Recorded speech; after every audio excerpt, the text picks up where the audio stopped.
আসসালামু আলাইকুম everyone, welcome to my class. আশা করি সবাই ভালো আছেন।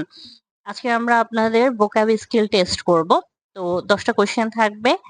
অবশ্যই কমেন্টে জানাবেন কে কত মার্কস পেলেন। তো চলুন শুরু করা যাক। First question, smoke dash from the damaged bus caused panic among passengers though no one was injured. তাহলে এখানে হচ্ছে একটা গ্যাপ দেওয়া আছে, এই গ্যাপটা আমাদের ফিল আপ করতে হবে। কোশ্চেনে বলছে কি যে একটা বাস থেকে স্মোক বের হচ্ছে, যেটা প্যাসেঞ্জারদের মধ্যে প্যানিক তৈরি করছে, যদিও কেউ আসলে ইনজুর্ড হয়নি। তাহলে স্মোক বের করা, এখন বের করা ইংলিশটা আমাদেরকে বের করতে হবে। তাহলে আমরা একটা একটা করে দেখি অপশন কি আছে। প্রথম অপশন হচ্ছে মিটিগেটিং। মিটিগেটিং মানে কি?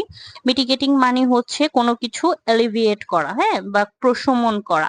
এলিভিয়েট করা বা প্রশমন করা, যখন আমরা কোনো কিছুকে কমিয়ে দিই, হ্যাঁ। For example, pain killer mitigate my pain, যে পেইন কিলার খেলে আমাদের পেইনটা মিটিগেট হয়, মানে হচ্ছে প্রশমন করে দেয়। দেন হচ্ছে এরোডাইট। এরোডাইট মানে হচ্ছে লার্ন পারসন, ঠিক আছে। লার্নড অর এডুকেটেড পারসনকে আমরা বলি হচ্ছে এরোডাইট। এমিনেটিং মিন্স হচ্ছে, এমিনেটিং মিন্স হচ্ছে বের হওয়া, কামিং আউট, ঠিক আছে। কোনো কিছু যখন বের হয়ে আসে সেটাকে আমরা বলি হচ্ছে এমিনেটিং। এফিমেরাল মানে হচ্ছে টেম্পোরারি, ঠিক আছে। এফিমেরাল মানে হচ্ছে টেম্পোরারি, যেটা হচ্ছে ক্ষণস্থায়ী।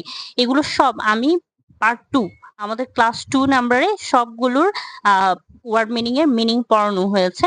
তো যাদের এখান থেকেও শিখতে পারবেন, যাদের মানে একদম ডিটেলসে শেখার ইচ্ছা তারা ওই ক্লাসটা করে আসতে পারেন।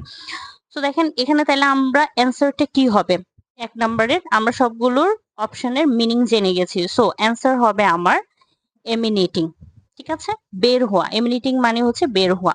তাহলে স্মোক, স্মোক এমিনেটিং, যে স্মোক হচ্ছে বের হচ্ছে, নির্গত হচ্ছে। Emanating, smoke emanating from the damage bus caused panic among passengers though no one was injured. So answer হচ্ছে আমার এমিনেটিং। কোয়েশ্চেন নাম্বার 2 বলছে several officials spoke on the condition of gap, fearing that revealing their identities could affect the investigation. মানে হচ্ছে অনেক official হচ্ছে কথা বলেছে একটা কন্ডিশন দিয়ে, একটা কন্ডিশনের মধ্যে দিয়ে কথা বলেছে। কেন? তারা ভয় পাচ্ছে যে তাদের আইডেন্টি যদি রিভিল হয় তাইলে যে ইনভেস্টিগেশনটা হচ্ছে সেটাতে এফেক্ট করতে পারে, হ্যাঁ। কারণ হয়তো আইডেন্টিটি রিভিল করলে যেটা আসলে সত্যি কথা সেটা ওরা বলতে পারবে না। এখন আইডেন্টিটি রিভিল না করলে, হ্যাঁ, ওরা কি কন্ডিশনে কথা বলেছে? কন্ডিশন নিশ্চয়ই যে তারা আইডেন্টিটি রিভিল করবে না। তাহলে এটার মিনিংটা কোনটা হবে সেটা আমাদের বের করতে হবে। ফার্স্ট অপশন হচ্ছে প্যারাডাইম। প্যারাডাইমের মানে হচ্ছে রোল মডেল, কোনো কিছু মডেলকে আমরা বলি প্যারাডাইম। ফর এক্সাম্পল, আমরা যে অনেকগুলো কাজ করি সেগুলো একটা মডেলের মধ্যে দিয়ে কাজ করি বা একটা প্যাটার্ন ফলো করি, সেটাই হচ্ছে প্যারাডাইম। যে এক একটা কাজ করার এক একটা প্যাটার্ন আছে, হ্যাঁ, সেটাকে বলা হয় প্যারাডাইম। প্র্যাগম্যাটিক মানে হচ্ছে প্র্যাকটিক্যাল, যে পার্সনটা প্র্যাকটিক্যাল তাকে আমরা বলে থাকি হচ্ছে কি প্র্যাগম্যাটিক। অ্যানোনিমিটি, অ্যানোনিমিটি মানে হচ্ছে নেমলেস, হ্যাঁ। নেমলেস মানে হচ্ছে অ্যানোনিমিটি, মানে হচ্ছে যেখানে আইডেন্টিটি হাইড করা। আইডেন্টিটি হাইড করা হচ্ছে অ্যানোনিমিটি। এটা আমরা সব থেকে কমন জানি হচ্ছে অ্যানোনিমাস। অ্যানোনিমাস হচ্ছে কি নেমলেস। রেজিলিয়েন্স, রেজিলিয়েন্স মানে হচ্ছে যে তার খুব তাড়াতাড়ি নিজের শেপে চলে আসতে পারে, এটাকে আমরা বলি রেজিলিয়েন্স, হ্যাঁ। তাইলে আমাদের অ্যান্সার কি হবে? 2 নাম্বারের অ্যান্সার হবে এনোনিমিটি। এনোনিমিটি মানে হচ্ছে নেমলেস, নেমলেস, ঠিক আছে। সব অফিসিয়ালরা কোন কন্ডিশনে কথা বলেছে? যে তাদের আইডেন্টিটি হাইড করা থাকবে, মানে কি অ্যানোনিমিটি। ওকে, থার্ড নাম্বার কোয়েশ্চেন বলছে rather the making an ideological decision the minister adopted a dash approach focused on what could actually work. মানে হচ্ছে একটা আইডিওলজিক্যাল ডিসিশন নেয়ার থেকে মিনিস্টার এমন একটা অ্যাপ্রোচ অ্যাডপ্ট করেছে যেটা ফোকাস করেছে হচ্ছে অ্যাকচুয়ালি, মানে অ্যাকচুয়ালি ওয়ার্ক, যেটা অ্যাকচুয়ালি ওয়ার্ক করবে এরকম একটা অ্যাপ্রোচের উপর ফোকাস করেছে, ঠিক আছে। তাহলে এটার মানে কি হবে? এফিমেরাল অর্থ আমরা অলরেডি জেনেছি, টেম্পোরারি। এমবিগুয়াস, এমবিগুয়াস মানে হচ্ছে অস্পষ্ট বা unclear. when something is unclear it is called ambiguous, ঠিক আছে। প্র্যাগম্যাটিক মানে অলরেডি আমরা জেনেছি, প্র্যাকটিক্যাল। এরোডাইট মানেও আমরা জেনেছি, এরোডাইট মানে হচ্ছে কি এডুকেটেড। এডুকেটেড বা লার্ন পার্সনকে আমরা এরোডাইট বলি। আর প্র্যাগম্যাটিক মানে কি? প্র্যাকটিক্যাল। তাহলে এটার অ্যান্সারটা কি হবে বলেন তো, গেস করেন। 3 নম্বরের অ্যান্সার কি হবে? 3 নম্বরের অ্যান্সার হবে হচ্ছে প্র্যাগমেটিক। ইয়েস, কারণ হচ্ছে সে আইডিওলজিক্যাল কোনো ডিসিশন নেয়নি, সে প্র্যাগমেটিক মানে হচ্ছে প্র্যাকটিক্যাল অ্যাপ্রোচ নিয়েছে যেটা অ্যাকচুয়ালি ওয়ার্ক করবে। সো 3 নাম্বার অ্যান্সার হচ্ছে প্র্যাগমেটিক মানে হচ্ছে practical. Number 4. Experts warned that continued political instability could gap the country's already serious economic problems. মানে হচ্ছে এক্সপার্টস ওয়ার্ন করেছে কি নিয়ে, যে মানে দেশে যে পলিটিক্যাল ইনস্টেবিলিটি আছে সেটা কান্ট্রির অলরেডি যে ইকোনমিক প্রবলেম আছে সেটাকে কি করতে পারে বলেন তো, আরো সিরিয়াস করতে পারে। তাইলে এটার কি হবে, যে ধরেন একটা কন্ডিশন আছে, একটা প্রবলেম আছে, সেটাকে আরো খারাপের দিকে নিয়ে যেতে পারে পলিটিক্যাল ইনস্টেবিলিটি। তাহলে এটা মিনিং আমরা বের করি, সবগুলো অপশন দেখি। প্রথম ওয়ার্ড হচ্ছে এক্সাজারভেট। এক্সাজারভেট মানে হচ্ছে ওরসন বা আরো খারাপ করা। এক্সাজারভেট মিনিং হচ্ছে আরো খারাপ করা কোনো কিছুকে। এমিনেট মানে অলরেডি আমরা পড়েছি, এমিনেটিং মানে হচ্ছে কামিং আউট বা নির্গত হওয়া, যেটা 1 নাম্বার কোশ্চেনে ছিল, নির্গত হওয়া। মিটিগেট মানে হচ্ছে কি কমানো, কোনো কিছু এলিভিয়েট করা। হ্যাঁ, কোনো কিছু এলিভিয়েট করা হচ্ছে কি মিটিগেট। আমি দেখেন মিনিং গুলো কিন্তু পড়িয়ে ফেলছি আপনাদেরকে। এন্ডিউর, এন্ডিউর মানে হচ্ছে কষ্ট সহ্য করা। কষ্ট যখন আমরা bear the pain, it is called endure. তাহলে এই 4 নাম্বার কোশ্চেনের অ্যান্সার কি হবে, তাড়াতাড়ি কমেন্ট বক্সে অ্যান্সারটা দিয়ে দেন। 4 নাম্বার অ্যান্সার হবে অবভিয়াসলি এক্সাজারভেট। ঠিক আছে, কেন? এক্সাজারভেটের মানে হচ্ছে আরো আরো খারাপ করা। তাইলে আমাদের কান্ট্রির ইকোনমিক প্রবলেম অলরেডি খারাপ, কন্টিনিউ যদি যে পলিটিক্যাল ইনস্টেবিলিটি আছে, পলিটিক্যাল কন্ডিশন যদি স্টেবল না হয়, সেটা এই ইকোনমিক প্রবলেমটাকে আরো এক্সাজারভেট করবে, মানে আরো খারাপ করবে। So answer would be exaggerate. So let's go to the next question, question number 5। বলছে কি, the government's statement was deliberately kept leaving journalists uncertain about what action would be taken next. এর মানে কি, গভর্নমেন্ট একটি statement দিয়েছে যেটা জার্নালিস্টদেরকে uncertain করে দিয়েছে যে আসলে নেক্সট যে অ্যাকশন নেওয়া হবে সেটা কি হবে। আনসার্টেইন এর মানে কি, তাহলে গভর্নমেন্টের স্টেটমেন্ট নিশ্চয়ই ক্লিয়ার ছিল না। ক্লিয়ার থাকলে তো আর জার্নালিস্ট আনসার্টেইন হতো না, সার্টেইন হয়ে যেত, তারা জানতো যে নেক্সট স্টেপ কি হবে। বাট যেহেতু তারা uncertain, that means the statement would be ambiguous or the statement would be unclear. দেখেন এখানে সবগুলোর মিনিং আমি অলরেডি পড়ে ফেলেছি। রেজিলেন্ট মানে যে তার নিজস্ব শেপে তাড়াতাড়ি চলে আসে। Erudite means the person who is learned or educated.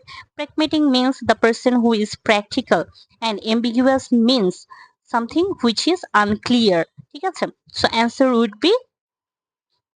B ambiguous মানে হচ্ছে the গভর্নমেন্টের স্টেটমেন্ট ছিল ambiguous or unclear, that's why the journalists are uncertain about what action would be taken next. So ambiguous meaning হচ্ছে unclear. Question number 5 এর answer হচ্ছে ambiguous or unclear. Let's go to the next question, question number 6. বলছে কি, official introduced new measures gap the impact of flooding on vulnerable communities. বলছে কি যে official একটা নতুন মেজার বা নতুন অ্যাকশন ইন্ট্রোডিউস করেছে যার ফলে বন্যার যে ইম্প্যাক্ট আছে ভালনারেবল কমিউনিটির উপরে, হ্যাঁ কমিউনিটিস মানে হচ্ছে আমাদের যে নাগরিকদের উপরে বা যেখানে আসলে বন্যা হয় সেই জায়গার যে মানুষদের উপর বন্যার যে ইম্প্যাক্টটা আছে সেটাকে কি করতে পারবে, নিশ্চয়ই বাড়ানোর জন্য তার মেজার নিবে না, নিশ্চয়ই কমানোর জন্য মেজার নিবে। সো কমানোর জন্য তার একটা মেজার নিয়েছে। চলেন অ্যাকশন গুলো দেখি। এক্সাজারভেট হচ্ছে মানে কি অবস্থাকে আরো খারাপ করা, তো অবস্থাকে খারাপ করার জন্য তো নিশ্চয়ই কোনো মেজার গ্রহণ করবে না, সো এটা হবে না। মিটিগেট মানে হচ্ছে কমানো। এমিনেট মানে হচ্ছে নির্গত হওয়া, কোনো মেজার তো আর মানে নির্গত হওয়ার জন্য এটা যাচ্ছে না। প্যারাডাইম মানে হচ্ছে মডেল, এটাও যাচ্ছে না। So the answer would be mitigate মানে হচ্ছে কমানো। So the answer would be mitigate মানে হচ্ছে তারা এমন কোনো মেজার নিয়েছে যার ফলে বন্যার যে ইম্প্যাক্টটা আছে সেটা কমিউনিটিসদের উপর কি হবে, মিটিগেট হবে, মানে হচ্ছে কমে যাবে বা এলিভিয়েট করবে। হ্যাঁ, এটার আরেকটা সিনোনিম হচ্ছে এলিভিয়েট, প্রশমন করা। সো নেক্সট কোশ্চেন আমাদের, analysts described the sudden rise in online attention as gap warning that public interest might disappear within days. বলছে কি অ্যানালিস্টরা ডিসক্রাইব করেছে যে সাডেন অনলাইনে যে সাডেন একটা মানে অ্যাটেনশন পাচ্ছে, এটাকে ওরা ডিসক্রাইব করেছে কিভাবে, ওয়ার্নিং দিয়েছে যে পাবলিক ইন্টারেস্ট কিছুদিনের মধ্যে ডিসঅ্যাপিয়ার হয়ে যাবে। কিছুদিনের মধ্যে ডিসঅ্যাপিয়ার হয়ে যাওয়ার মানে কি, যে বেশি দিন এটা লাস্টিং করবে না। তো বেশি দিন লাস্টিং না করার মানে হচ্ছে ব্যাপারটা নিশ্চয়ই কি হবে, টেম্পোরারি হবে। ব্যাপারটা টেম্পোরারি হবে, লং লাস্টিং হবে না। তাহলে এটার ওয়ার্ডের সিনোনিমটা খুঁজে বের করি। এরোডাইট মিনিংস কি, এডুকেটেড বা লার্ন। রেজিলিয়েন্ট মানে যে তাড়াতাড়ি নিজের শেপে চলে আসে। Pragmatic means practical. Ephemeral means হচ্ছে temporary. Ephemeral means which is something temporary, like sunset, sunrise, এগুলো হচ্ছে কি খুব মানে এফিমেরাল, শর্ট টাইম থাকে। হ্যাঁ, তাহলে এটার 7 নম্বরের অ্যান্সার কি হবে, অ্যান্সার উড বি এফিমেরাল। যে অ্যানালিস্টরা ডিসক্রাইব করেছে যে এই সাডেন যে অনলাইনের অ্যাটেনশনটা আছে এটা এফিমেরাল, এটা কিছুদিনের মধ্যে ডিসঅ্যাপিয়ার হয়ে যাবে, মানুষ ভুলে যাবে। হয় না আমরা অনলাইনে কোনো একটা ঘটনাকে খুব বেশি হাইপ দিই, খুব অ্যাটেনশন দিই, কিন্তু কিছুদিনের মধ্যে আবার নতুন ঘটনা আসে, তখন আমরা সেটাকে ভুলে যাই। So it is called ephemeral. Okay, let's go to the next question. Question number 8. The rapid growth of artificial intelligence, AI, is creating a new gap for how businesses approaches technology and productivity. বলছে এই যে নতুন AI আসছে, artificial intelligence, এর মাধ্যমে কি হচ্ছে, আমরা ব্যবসা করার জন্য যে নতুন অ্যাপ্রোচ গুলো আছে, টেকনোলজি আর প্রোডাক্টিভিটিকে বিজনেস নতুন ভাবে অ্যাপ্রোচ করছে, নতুন মডেলে অ্যাপ্রোচ করছে। হ্যাঁ, তাহলে আমরা অপশনগুলো দেখি। অ্যানোনিমিটি, নেমলেস, এটা হবে না। অ্যাম্বিগিউটি মানে কি, কনফিউজিং, হবে না। মিটিগেশন মানে হচ্ছে কোনো কিছুকে কমানো, কমানো তো হচ্ছে না। আর্টিফিশিয়াল ইন্টেলিজেন্স আসলে মানে বিজনেস অ্যাপ্রোচ করছে নতুন কোনো মডেলের দিকে, আর্টিফিশিয়াল ইন্টেলিজেন্স নতুন একটা মডেল তৈরি করছে।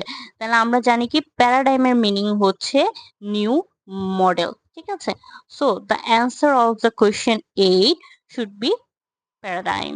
ঠিক আছে, প্যারাডাইম মানে হচ্ছে নতুন একটা মডেল। আর্টিফিশিয়াল ইন্টেলিজেন্স কিন্তু নতুন একটা মডেল তৈরি করছে, কারণ সবাই এখন বিজনেসে টেকনোলজি আর প্রোডাক্টিভিটির জন্য এআই কে ইউজ করছে, এআই তে অ্যাপ্রোচ করছে। So it should be paradigm. Let's go to the next question. Question number 9. The dash professor was widely respected for his deep knowledge of history, philosophy and literature. এর মানে কি, যে একজন professor আছে যে খুবই রেসপেক্টেড, কেন, তার deep knowledge of history, philosophy and লিটারেচারের জন্য। তাহলে যেহেতু প্রফেসর এত নলেজ, এর মানে কি সে নিশ্চয়ই কোনো লার্ন পারসন, এর মানে হচ্ছে সে erudite person. The answer would be erudite, কারণ মিনিং আসলে আমরা সবগুলো জানি। এফেমেরাল মানে টেম্পোরারি, অ্যাম্বিগুয়াস মানে আনক্লিয়ার, রেজিলিয়েন্ট মানে যে তার নিজের শেপে খুব তাড়াতাড়ি চলে আসে। So the answer of the question 9 should be erudite. হ্যাঁ, যে পার্সন খুব এরোডাইট বা লার্ন, তাকেই আমরা আসলে কি বলতে পারি, যে ডিপ নলেজ, যার খুব ডিপ নলেজ আছে, এডুকেটেড, সেই হচ্ছে এরোডাইট। ওকে, নেক্সট কোশ্চেন হচ্ছে 10 নম্বর। অ্যান্সার দিতে পারেন কিনা দেখেন, যারা অ্যান্সার দিতে পারবেন কমেন্টসে অবশ্যই জানাবেন। Despite repeated সেটব্যাকস and economic difficulties, the small business remain gap and continue to recover. বলছে একটা স্মল বিজনেস আছে যে বারবার ডিফিকাল্টি, ইকোনমিক ডিফিকাল্টি পাচ্ছে এবং সেটব্যাক হচ্ছে, যে বিজনেস করতে গিয়ে বারবার ডিফিকাল্টিস আসছে, এরপরও এই স্মল বিজনেসটা কি ছিল, লেগেছিল এবং তাড়াতাড়ি রিকভার করেছে। তাহলে আমরা কি বলেছিলাম, রেজিলিয়েন্টের মানে হচ্ছে যে খুব তাড়াতাড়ি নিজের শেপে চলে আসে, যে ভেঙে পড়ার পরেও খুব তাড়াতাড়ি আবার নিজের শেপে নিয়ে আসে, নিজের সিচুয়েশনকে যে হ্যান্ডেল করে নেয়, তাকে আমরা রেজিলিয়েন্ট বলি। তাহলে এখানে দেখেন, প্র্যাগমেটিক হচ্ছে প্র্যাকটিক্যাল, এটা হবে না। এফিমেরাল হচ্ছে টেম্পোরারি। অ্যাম্বিগুয়াস হচ্ছে কি, যেটা কোনো কিছু unclear. So the answer of the question take should be resilient, মানে হচ্ছে যে তার নিজের সিচুয়েশনকে দেখেন, স্মল বিজনেস বারবার সেটব্যাকস আর ডিফিকাল্টিস পাওয়ার পরও সে কি ছিল, সে ছিল হচ্ছে রেজিলিয়েন্ট। রেজিলিয়েন্ট থাকার ফলে সে কি হয়েছে, তার নিজের সিচুয়েশনটাকে খুব তাড়াতাড়ি হ্যান্ডেল করে রিকভারি করে ফেলেছে। So that's all, thank you and share your marks in the comments. যারা কত পেয়েছেন এটা অবশ্যই কমেন্টসে জানাবেন। যারা 10 এ 10 পেয়েছেন তাদের জন্য তো অবশ্যই খুবই ভালো। আর যারা কম পেয়েছেন মন খারাপ করার কিছু নেই, আমার ক্লাসগুলো অ্যাটেন্ড করতে থাকেন। এর ফলে আপনাদের কম্পিটিটিভ এক্সামে, প্রাইভেট ব্যাংক, বিসিএস, এই এক্সামগুলোতে, কম্পিটিটিভ এক্সামতে ওয়ার্ড রিলেটেড যেগুলো কোশ্চেন আছে আমি গ্যারান্টি দিয়ে বলতে পারি আপনারা খুব ভালো মতো অ্যাটেম্প্ট করতে পারবেন যদি সবগুলো ক্লাস অ্যাটেন্ড করেন। কারণ এখন কিন্তু গ্রামার বেসড কোশ্চেন থেকে ওয়ার্ড বেসড কোশ্চেন খুব বেশি আসছে। এটা আপনারা লাস্ট মানে কয়েক বছরে যদি question pattern, English question pattern দেখেন বুঝতে পারবেন। সো ওয়ার্ড মিনিংটা আসলে খুবই ইম্পর্টেন্ট। সো দ্যাটস অল, আজকের জন্য এতটুকুই। ক্লাস অ্যাটেন্ড করার জন্য ধন্যবাদ।